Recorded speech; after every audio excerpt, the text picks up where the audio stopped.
Hey, it's Craig.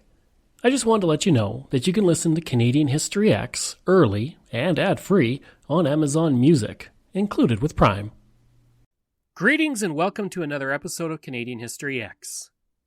Before I begin, on July 26th at 3 p.m., I'm hosting a Zoom history conference on the White Hurricane of the Great Lakes of 1913. This is an amazing story about a terrible storm that roared through the Great Lakes in November of 1913, killing 250 people, sinking 19 ships, and putting 2 feet of snow on the ground. It's a stunning story, so it'll be a really interesting conference, and you can register by emailing me at craig@canadaehx.com or by going to my website, canadaehx.com, and the cost is $5 or free for my patrons. And you can be a patron for as little as $3 a month. Just go to patreon.com/CanadaEHX. The War of 1812 was full of battles that would define Canada for years to come. Some battles went well for Canada. Some did not. Some battles were won, but that win came at a great cost. That is the type of battle we have with the raid on Black Rock. After the Battle of Stony Creek on June 6, 1813, returned the Niagara Peninsula to the British and Canadian control, and ended the attempt by the United States to conquer the western part of the province, the British were feeling brazen in the war and began to conduct raids into the United States. The first raid would be on July 5th at Fort Schlosser, just above Niagara Falls. The raid went extremely well, so a second raid was planned, this time for a place called Black Rock. It was in the early hours of July 11th, 1813, when Lieutenant Colonel Cecil Bishop set out with over 200 men from various regiments and battalions to cross the Niagara River and land below Black Rock. So, before we go on, a little about Lieutenant Colonel Bishop. He was the heir to his father, Sir Cecil Bishop, the 8th Baronet Bishop of Parkham Park in Sussex, and he had first joined the British Army with the 1st Foot Guards as an ensign in 1799. In 1800, he was promoted to a lieutenant, and in 1812, he was a major. From 1811 to 1812, he served as a Member of Parliament in the British House of Commons for Newport, Isle of Wight, and in 1812 he was then assigned as the Inspecting Field Officer for the Militia of Upper Canada, which earned him the rank of Lieutenant Colonel. It was at Black Rock that the British would meet 50 New York militia under the command of Major Parmenio Adams, who was stationed at the nearby Fort Gibson to guard Black Rock. Adams had started as lieutenant in the light infantry before becoming the captain of the Grenadiers and then the division inspector of infantry for the New York State Militia. The British and the Canadians moved with great speed to attack the post. Adams and his men soon fled, allowing Bishop's forces to get to work. They would spike 2 12-pounder and 2 6-pounder guns at the batteries, steal a 12-pounder and 2 9-pounder guns, along with several kegs of ammunition, 177 muskets, and 180 barrels of provisions. They then burned down the barracks and the blockhouse, as well as the ship. The ship was thanks to Captain George Miller, who had participated in several engagements on Lake Erie and lived in the area. During the attack, he went to the harbor and brought the vessel out of its moorings and turned it over to the British. Since he was so well known in the area, the guards assumed he was on their side and assisted in cutting the vessel adrift from the dock for him. As soon as that ship was free, it was in the British hands at Black Rock. Before leaving, the British decided to take hundreds of bags of salt, an important commodity in Upper Canada, and it was a decision that would have terrible consequences. Now, it had seemed like an overwhelming victory, but Brigadier General Peter B. Porter had a house nearby, and he was also the quartermaster general for the state of New York and was on watch that night.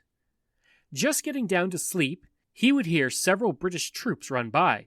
Wearing only his linen nightshirt, he would go out the window, grab a horse, and ride into the evening towards Buffalo to get troops. A few minutes later, Bishop's troops would seize his house. Porter would make it to Fort Buffalo, and he would assemble a force of troops to counterattack. Porter's force consisted of 90 men from Adams Garrison, 50 Buffalo militia, and 30 Seneca warriors. And this will be the first time in the war that the Americans use indigenous troops. So let's take a look at Porter. And he was a very interesting man. He had been admitted to the bar in 1793 and began to practice law in New York State, serving as the clerk for Ontario County from 1797 to 1804. In 1802, he was elected to the New York State Assembly, and in 1809, he moved to Black Rock, New York. That same year, he was elected to the United States House of Representatives, and, as a close friend of President James Madison, he was one of the ones who convinced him to take up arms against the British and start the War of 1812. Thanks to the delay of grabbing the salt, the American force was able to ambush Bishop's men in the dark as they were marching along the beach. The British, who were not expecting any more American resistance, were caught completely by surprise. This skirmish lasted 20 minutes, and the British quickly crossed back into Canada with everything they had plundered, but they suffered heavy casualties. According to a report on the raid published in an issue of The War, an American newspaper, on July 27, 1813, it was stated the following. The enemy, after a contest of 20 minutes, retreated in the utmost confusion to the beach, embarked on several boats, and pulled for the opposite shore. All of the boats got off without injury except the last, which suffered severely from our fire and from appearance. Nearly all the men in her were killed and wounded.